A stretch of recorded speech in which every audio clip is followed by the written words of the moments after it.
Furiosa is snatched from the green place of many mothers as a child by a gang of marauders led by the eccentric warlord Dementus.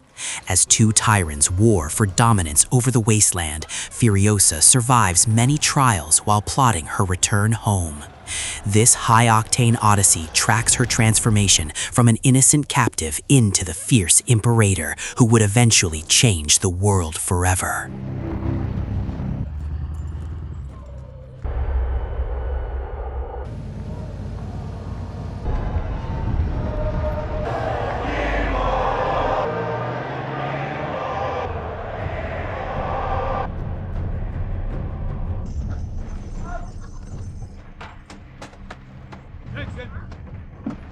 The Venus plus Dementus is running ghast form.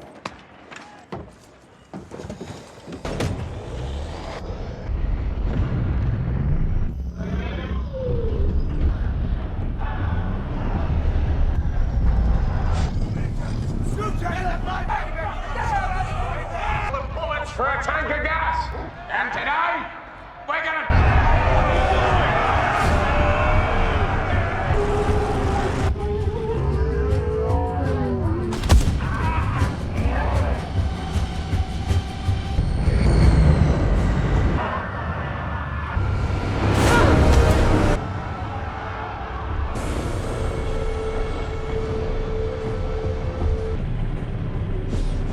Load them on the back of the V8 Pursuit and load it with food, fuel, and water. You're promoted. Rear defense. As soon as we load up the weapons and munitions...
Great salt plains will take the bikes over the dune.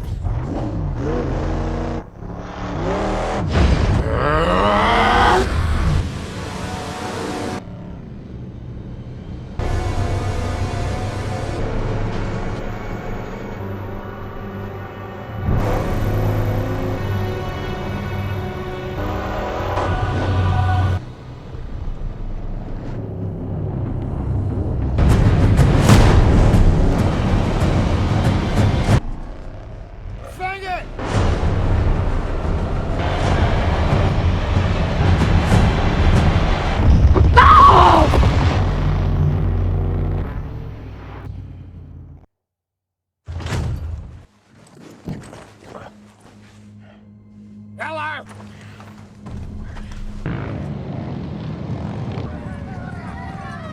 Good! Look at that! You see how they fought home? Watch a while! String...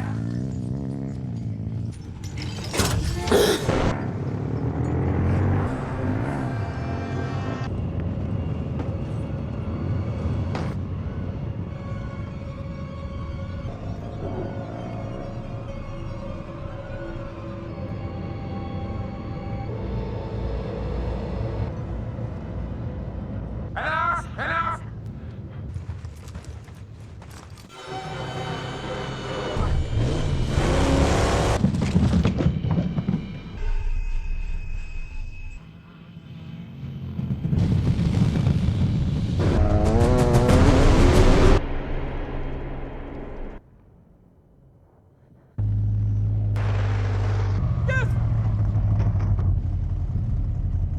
Contempt. Time to take back control.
Have nothing?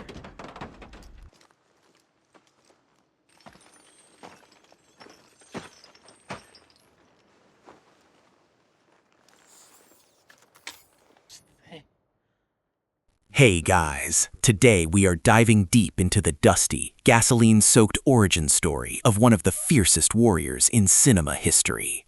I put a lot of work into these, so if you like what you see, a like and a subscribe is always appreciated. No worries if not. We are going back to the beginning of the end of the world to see how a little girl from a paradise of green became the legendary Imperator Furiosa.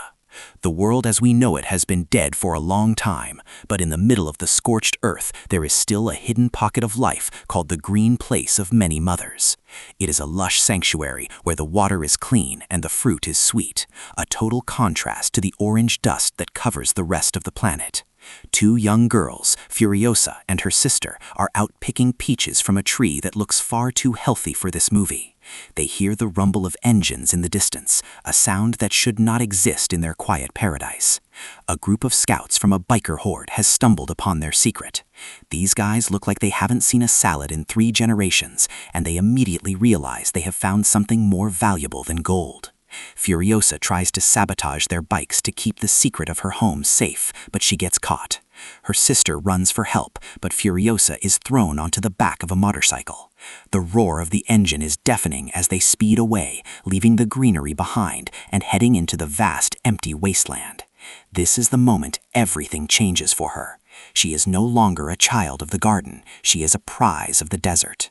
Her mother, Mary Jabasa, is not about to let her daughter be taken without a fight. She grabs a high-powered rifle and hops on a horse, then switches to a motorcycle of her own, kicking off a high-stakes chase through the dunes. The sound of the wind whipping past her face is constant, punctuated by the sharp crack of her rifle as she starts picking off the kidnappers one by one. She is a total badass, a warrior of the Volvolini who knows exactly how to track her prey. One of the bikers looks back and sees a cloud of dust approaching, realizing too late that they are being hunted by a ghost. Mary manages to take down several of them, using the terrain to her advantage, but the scouts reach the main camp of the great Dementus before she can get Furiosa back. Dementus is a man who decided that the apocalypse was the perfect time to start a circus. He wears a flowing white cape that looks like it was stolen from a very confused Roman emperor, and carries a teddy bear strapped to his chest for emotional support. He is surrounded by a massive horde of bikers, thousands of them, all revving the engines in a cacophony of mechanical screams. The air smells like sulfur and burnt rubber. Mary tries to sneak into the camp under the cover of a sandstorm, but the odds are just too high. She is eventually captured after a brutal skirmish. Dementus wants the location of the green place, the land of abundance, but Mary and Furiosa stay silent. The sound of the wind howling through the camp is the only thing filling the silence, as Dementus tries to charm them with his twisted logic. He talks about the beauty of the wasteland and the necessity of cruelty. When he realizes he cannot break Mary, he decides to make Furiosa watch as he executes her mother. It is a moment of pure, raw trauma, punctuated by the metallic click of a hammer and the heavy thud of a body falling into the sand. Furiosa does not scream. She watches with eyes that have turned from innocent to cold in a matter of hours. Dementus takes the girl as his own, calling her his little peach and keeping her in a cage like a pet. He even gives her his teddy bear, which is probably the worst trade in the history of trades. Furiosa keeps a small map of the stars tattooed on her arm, a secret guide back to her home, and she begins her long wait for the right moment to strike. The horde moves across the desert like a plague of locusts, eventually coming across a massive rock formation that looks like 3 giant fingers reaching out of the earth. This is the Citadel, the fortress of Immortan Joe. The sound of the horde's arrival is a literal wall of noise, 1,000 engines idling at once. Immortan Joe is a different kind of tyrant, one who prefers white body paint and plastic chest armor over Dementus's theatrical capes. He controls the water, which he calls aquacola, and he doles it out to the starving masses below his towers like a cruel god. Dementus tries to bluff his way into a partnership, but Joe is not impressed by a man who travels with a history man covered in tattoos. The tension in the air is thick enough to cut with a rusty saw blade. There is a standoff between the biker horde and the warboys, the fanatical soldiers who live and die for the Immortan. The warboys start chanting, a rhythmic, terrifying sound that echoes off the canyon walls. They are ready to jump to their deaths just for a chance to be noticed by their leader. Dementus realizes he cannot take the Citadel by force, so he decides to take Gastown instead. Gastown is a massive refinery where the world's remaining fuel is processed, and it is a disgusting, soot-covered nightmare. The takeover is a masterclass in chaos. Dementus uses a Trojan horse tactic, sending in trucks full of his men disguised as workers. The explosions are massive, sending plumes of black smoke into the orange sky. The sound of the oil derricks grinding to a halt is like the groan of a dying giant. Dementus now has the fuel, and Immortan Joe has the water and the food. They are forced to negotiate. During the meeting, Joe notices Furiosa, who is still being kept as Dementus's property. Joe wants her for his collection of wives, thinking she will be a perfect breeder because she is genetically healthy. Dementus, ever the businessman, trades her for a steady supply of resources. Furiosa is taken into the heights of the Citadel, into the vault where the wives are kept in luxury and captivity. She sees the velvet, the clean water, and the women who are treated like prizes. But Furiosa is not a prize. She is a mechanic in the making. She manages to escape the vault almost immediately, using a makeshift rope and her own agility. She doesn't run into the desert, though. She knows she won't survive out there yet. Instead, she hides in plain sight within the bowels of the Citadel. She cuts her hair, rubs grease on her face, and pretends to be a mute boy working in the engine rooms. Years pass in a blur of grinding gears and hissing steam. She learns the language of machines, the way a V8 engine breathes, and the way metal expands under heat. The sound of the Citadel is a constant mechanical pulse, the heartbeat of a monster. She grows older, her body becoming lean and strong from the hard labor.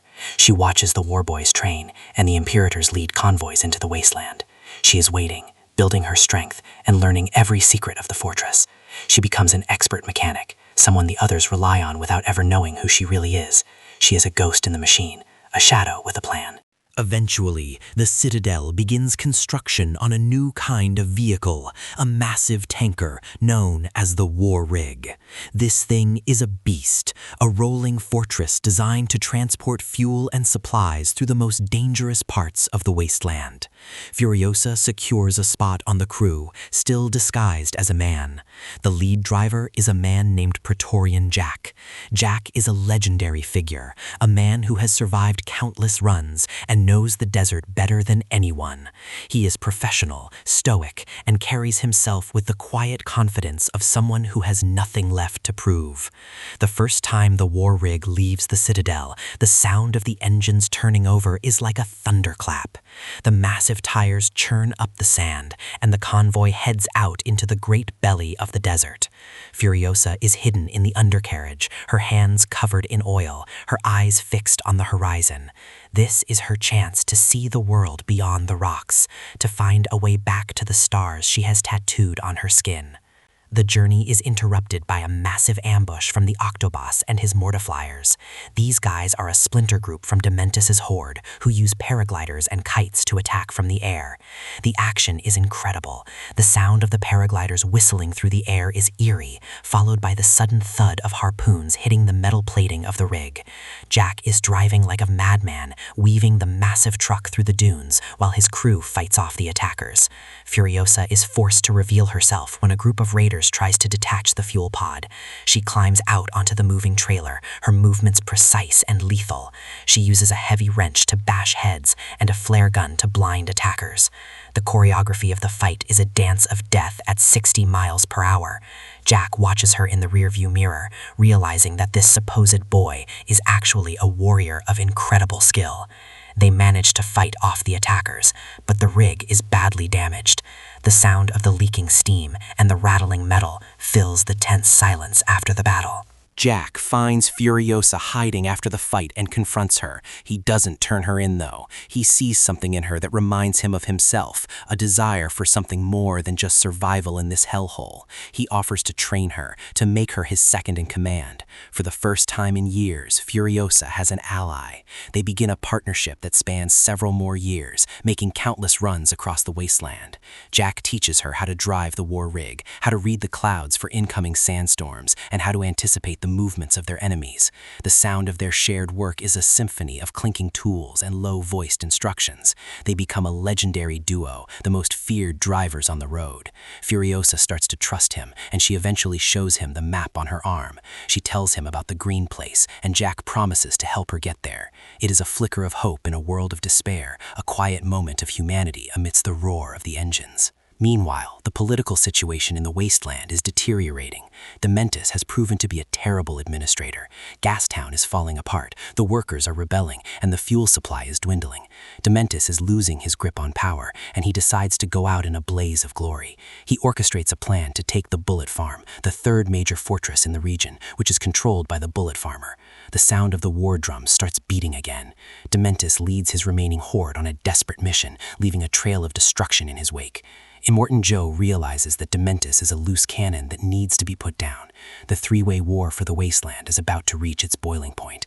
The air is thick with the smell of gunpowder and the anticipation of a massacre. Furiosa and Jack are caught in the middle of this chaos during a routine run to the Bullet Farm.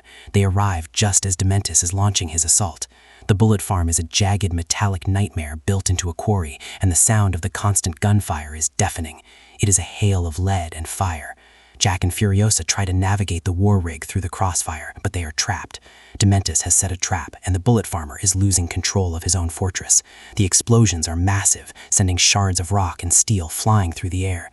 Jack and Furiosa are forced to abandon the rig and fight their way out on foot. The sound of the crunching gravel under their boots is drowned out by the screams of the dying and the roar of the flames. They are pursued by Dementus's personal guard, a group of killers who know no mercy. In the chaos, Jack is captured. Furiosa tries to rescue him, but she is pinned down by heavy fire. She watches in horror as Dementus, now completely unhinged, mocks them. He recognizes Furiosa, the little peach he traded away all those years ago. He decides to play a cruel game, dragging Jack behind his motorcycle while Furiosa is forced to watch. The sound of the motorcycle's tires spinning in the dirt and the sound of Jack's body hitting the ground is a visceral, agonizing experience. Furiosa is caught by her mechanical arm, which she had built herself over the years, and she is suspended above the ground. She realizes that the only way to escape and save herself is to leave the arm behind. In a moment of incredible pain and determination, she amputates her own limb to free herself. The sound of the metal snapping and the wet thud of her landing in the sand is a testament to her sheer will to survive. She drags herself away into the darkness, leaving Jack and her arm behind.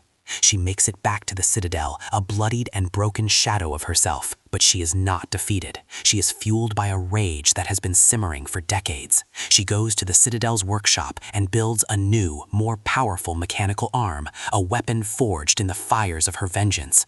The sound of the hammer hitting the anvil is a rhythmic promise of retribution. She finds Immortan Joe and tells him about Dementus's location. Joe, seeing an opportunity to finally eliminate his rival, gives her a small, fast pursuit vehicle. Furiosa sets out alone into the desert, a lone wolf on a mission of slaughter. The sound of her car's engine is a high-pitched scream, a reflection of her inner state. She tracks Dementus through the wasteland, following the trail of bodies and burned-out husks he leaves behind.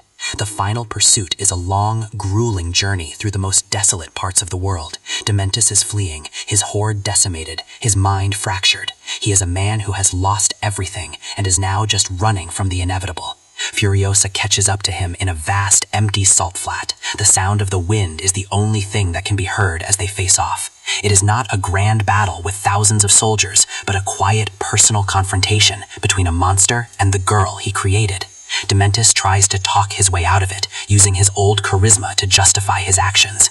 He tells her that they are the same, that they are both products of the Wasteland. Furiosa doesn't say much. She lets her actions speak for her. She torments him, chasing him across the dunes, never letting him rest until he is a babbling wreck of a man. When she finally captures him, she doesn't kill him immediately. She takes him back to a secret place, a spot where the dirt is a little bit softer. She tells him about the green place, the home she took from her. She reveals that she has kept the seed of a peach from her childhood all these years, hidden in her hair. She plants the seed in Dementus's body, using him as the fertilizer for a new tree. It is a poetic and gruesome form of justice. The sound of the shovel hitting the earth and the low moan of the dying warlord is the final movement of her symphony of revenge. She has not found her way back to the green place yet, but she has brought a piece of it back to the wasteland. She has transformed her trauma into something that can grow, even in this dead world. Years later, we see Furiosa as a full Imperator, the most trusted commander in Immortan Joe's army. She has the short hair and the grease-blackened forehead we recognize from her future. She is standing on the deck of a new war rig, looking out over the desert. The sound of the engines is as loud as ever, but there is a new sense of purpose in her eyes. She is no longer just surviving, she is planning. She sees the new wives being brought into the vault, and she knows what she has to do. The cycle of tyranny needs to be broken. She remembers the promise of the green place and the memory of Praetorian Jack. The movie ends as she prepares for the journey that we all know is coming, the long, fury-filled road that will eventually lead to her redemption. The desert is a vast, uncaring place where the sun beats down with a relentless heat that can melt the resolve of the strongest men. Every day is a struggle for a single drop of water or a mouthful of food that isn't half filled with sand. The sound of the dunes shifting in the wind is like a low, constant whisper, a reminder that the earth is slowly reclaiming the ruins of humanity. In this environment, hope is a dangerous thing. It is a flicker of light in a dark room that only makes the shadows seem deeper. But for Furiosa, hope was the only thing that kept her heart beating when the rest of her was numb with pain. She carried the memory of the green place like a shield, protecting her soul from the rot that had consumed everyone else. She saw men turn into monsters and mothers turn into ghosts, but she never let the wasteland take her name or her past. In the Citadel, the life of a worker is a repetitive grind of noise and heat. You wake up to the sound of the great elevators groaning as they lift the warboys to the heights. You spend your hours in the shadow of the great pipes, listening to the hiss of the water that you are never allowed to taste. The smell of grease is permanent, etched into your skin and your lungs. For Furiosa, this was her school. She learned that a machine doesn't care about your feelings or your history. It only cares about fuel and maintenance. If you treat it right, it will carry you across the world. If you neglect it, it will leave you to die in the sand. She applied that same logic to her life. She became a well-oiled machine, efficient and deadly, waiting for the right moment to shift into gear. Her silence was her greatest weapon, a void that her enemies couldn't fill with their threats or their lies. The relationship between Furiosa and Praetorian Jack was something rare in the Wasteland, a partnership built on mutual respect rather than fear or necessity. In a world where everyone is looking for a way to stab you in the back, they found a way to watch each other's. The sound of their conversations in the cab of the war rig was a low rumble, barely audible over the roar of the V8, but it was the most important sound in Furiosa's life. Jack didn't try to change her or save her. He simply gave her the tools she needed to save herself. He saw the fire in her and decided to help it burn brighter. When he was taken, a part of Furiosa died with him, but that loss only made her more determined to finish what they had started. She didn't just want to escape anymore. She wanted to destroy the world that had taken everything from her. Dementus was a man who thought he could outrun his own shadow. He built a kingdom of scrap and bone, thinking that his charisma could replace the lack of food and water. He was a performer playing to a crowd of corpses. The sound of his laughter was always a bit too loud, a bit too forced, as if he were trying to drown out the sound of his own insignificance. He saw himself as a god of the wasteland, but in the end, he was just another scavenger waiting to be picked clean. Furiosa's vengeance wasn't just about what he did to her mother. It was about what he represented, the mindless, chaotic cruelty of a world that had forgotten how to be human. By turning him into the soil for her tree, she reclaimed the earth from his madness. She made the desert give life instead of just taking it. The 40-Day War was a turning point for the power dynamics of the Wasteland. It was a period of constant, grinding conflict that exhausted the resources of the Citadel, Gastown, and the Bullet Farm. The sound of the explosions could be heard for hundreds of miles, a series of distant thuds that signaled the end of the old alliances. Furiosa watched from the sidelines, learning how the great powers of her world could be brought to their knees. She saw that even a fortress like the Citadel had cracks in its foundation. She realized that Immortan Joe was just a man hiding behind a mask of plastic and paint. The myth of his divinity was just a story he told to keep the war boys in line. Once you stop believing the story, the man becomes easy to kill.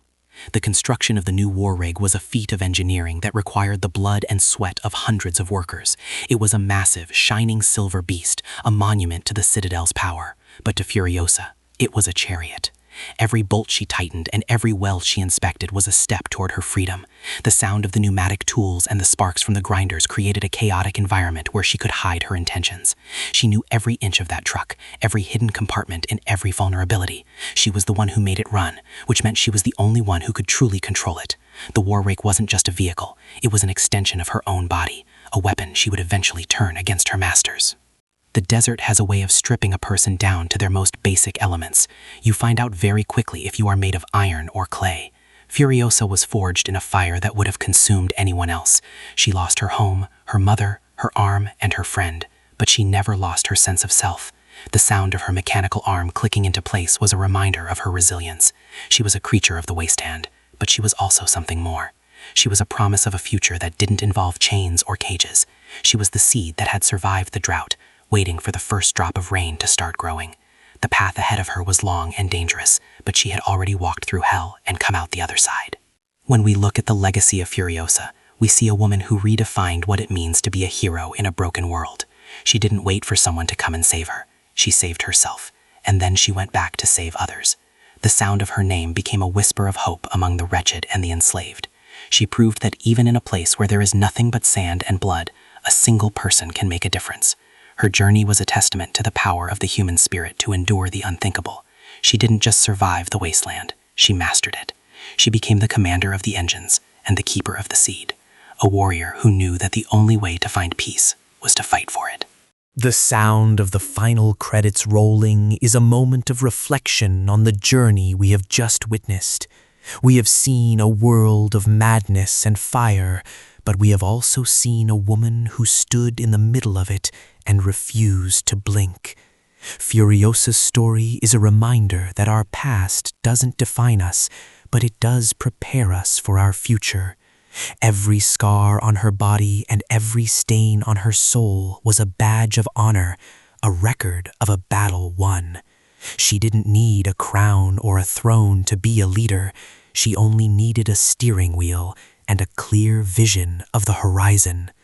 The wasteland is still there, and the engines are still roaring, but the world is a little bit different because she was in it. The history of the wasteland is written in gasoline and dust, a record of a civilization that burned itself out and left nothing but cinders behind. But in the cracks of the broken pavement, things are still trying to grow. The sound of a bird chirping in the distance, or the sight of a green leaf in the sand, is a miracle. Furiosa's peach tree is a symbol of that miracle, a sign that the earth hasn't given up on us yet. It is a small, fragile thing, but it is enough. It is a beginning. And in a world that has seen so many endings, a beginning is the most precious thing of all. The sound of the wind through the leaves of that tree is the sweetest sound in the world, a melody of hope that will eventually drown out the roar of the engines. As we look toward the future of this saga, we know that the road is still long and the dangers are many. There are other tyrants waiting in the shadows and other wars to be fought. But Furiosa is ready. She has her rig, she has her crew, and she has her mission. The sound of her shifting into gear is a signal to the world that she is coming. She is no longer the little girl who was snatched from the garden. She is the Imperator of the road, the fury of the desert and the light in the darkness. She is Furiosa, and her story is just beginning. Think about the sheer amount of logistics that go into running a biker horde of that size. You have thousands of bikes, all of them needing fuel and parts. You have thousands of men who need to eat something other than lizard jerky. Dementus must have been a logistical genius, or more likely, he just stole everything that wasn't bolted down and killed anyone who complained. The sound of 1,000 stomachs growling must have been louder than the engines. And where did they get all that red fabric for his capes? Did they find a ruined textile factory, or just a very large supply of old curtains? These are the questions that keep me up at night while I am watching people get run over by monster trucks. The bullet farmer is another character who clearly found his niche in the apocalypse. Some people are good at gardening, some are good at coding, and this guy is just really into lead. The sound of his fortress is a constant percussion of manufacturing, the rhythmic thud of presses making casings, and the sizzle of molten metal. He is a man who turned his obsession into a kingdom. It is a reminder that in the Wasteland, if you can provide something that people can use to kill each other, you will always be in business. His collaboration with Immortan Joe and Dementus was a marriage of convenience that was always destined to end in a messy divorce. The sound of the first bullet being fired in their war was the sound of the old world finally being buried. And let's talk about the Octoboss for a second. The guy decided that in a world without airplanes, he was going to be the king of the sky. The sound of his paragliders is one of the most unique noises in the movie, a ghostly whistle that warns you that death is coming from above. It is a brilliant tactical advantage in a flat desert where everyone is looking at the horizon. But you have to wonder about the training process. How many warboys did he lose to unexpected gusts of wind before he perfected the art of aerial harpooning? It is a high-risk, high-reward lifestyle that fits perfectly into the madness of the Mad Max universe. The sound of his kite snapping in the wind is a beautiful, terrifying sound that adds a whole new dimension to the action. The Citadel's vault is a place of tragic beauty, a gilded cage where the most beautiful things in the world are kept hidden from the sun. The sound of the women's voices, soft and melodic, is a sharp contrast to the harsh grunts of the men below. They are the future of the human race, but they are treated like property. Furiosa's time there was short, but it left an impression on her. She saw the cost of Immortan Joe's vision, the way he squeezed the life out of everything he touched. The sound of the vault door closing is a heavy, final sound that represents the loss of freedom. Furiosa's escape was a rejection of that fate, a statement that she would rather die in the dirt than live in a velvet prison. The mechanics of the Wasteland are the unsung heroes of the saga. They are the ones who keep the world moving, often using nothing but scrap metal and sheer willpower. The sound of a wrench turning a stubborn bolt or the hiss of a welding torch is the music of survival. Furiosa's skills as a mechanic were her ticket to the top. She understood that power doesn't just come from a gun, it comes from the ability to fix what is broken. In a world that is falling apart, the person who can put it back together is the most powerful person in the room. The sound of the war rig's engine purring like a giant cat is a testament to her craftsmanship. It is a sound of pride and competence in a world of chaos.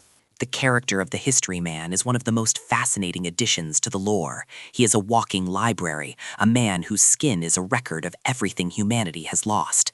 The sound of his voice, reciting the names of forgotten cities and the rules of ancient laws, is a haunting reminder of the world that was. He is a bridge between the past and the present, a man who knows that if we forget where we came from, we will never find our way back. His tattoos are a map of human knowledge, a visual encyclopedia of a dead civilization.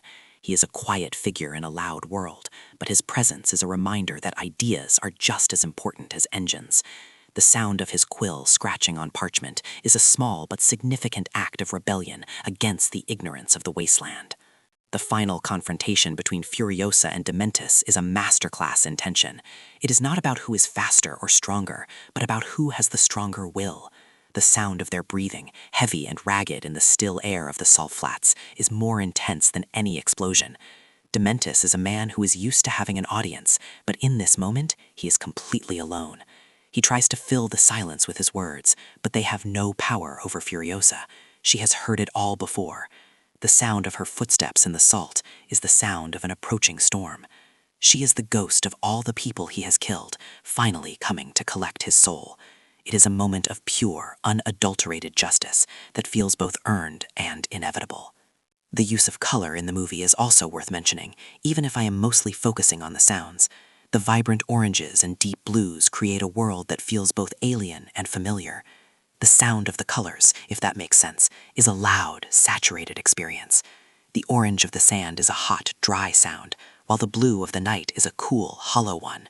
It adds to the sensory overload of the film, making the wasteland feel like a living, breathing character. The sound of the sun setting over the dunes is a quiet, shimmering moment that provides a brief respite from the violence of the day. It is a reminder that even in hell, there is beauty to be found if you know where to look. The War Boys culture is a fascinating study in fanaticism. The sound of them chanting "Witness me" is a chilling expression of their desire for a glorious death. They are young men who have been taught that their lives are worthless unless they die in service to their god. The sound of them spraying chrome on their teeth is a metallic, clicking sound that signals their transition from human to machine. They are the engine oil of Immortan Joe's empire, burned up and discarded without a second thought. Furiosa's interaction with them is always cautious.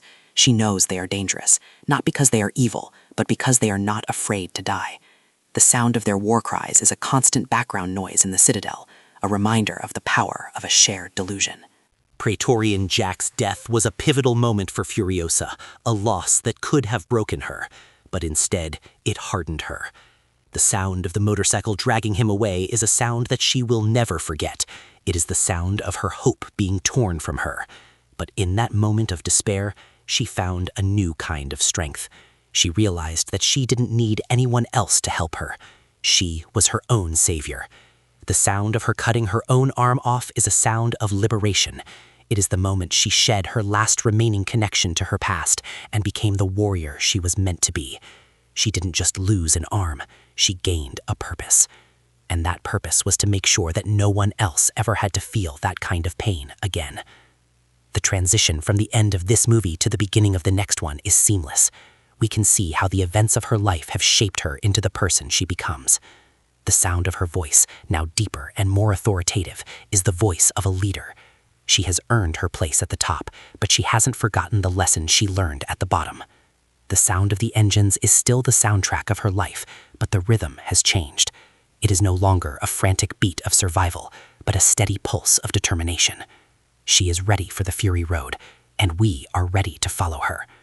The sound of the final engine revving is a promise of more action, more fire, and more glory to come. As the sun sets on this epic tale of survival and vengeance, we are left with the image of a lone tree growing in the heart of a dying world. This tree, nourished by the remains of a man who embodied the worst of humanity, stands as a powerful symbol of hope and the enduring strength of life.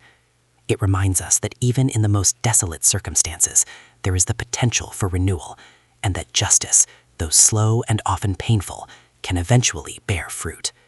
Furiosa's journey from a stolen child to a legendary warrior is a testament to the fact that our spirit can remain unbroken even when our bodies and our worlds are shattered. She carries the legacy of the many mothers and the memory of the Green Place forward, ensuring that the dream of a better world lives on in the roar of the engines and the silence of the stars.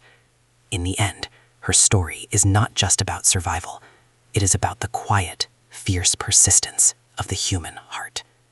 Furiosa, a Mad Max Saga, is a visually stunning and emotionally resonant expansion of the Wasteland lore that proves George Miller is a master of high-octane storytelling. It is rare to see a prequel that manages to enrich the original film while standing entirely on its own as a masterpiece of action and world-building. What did you think of Furiosa's ultimate revenge on Dementus? Was it the justice he deserved?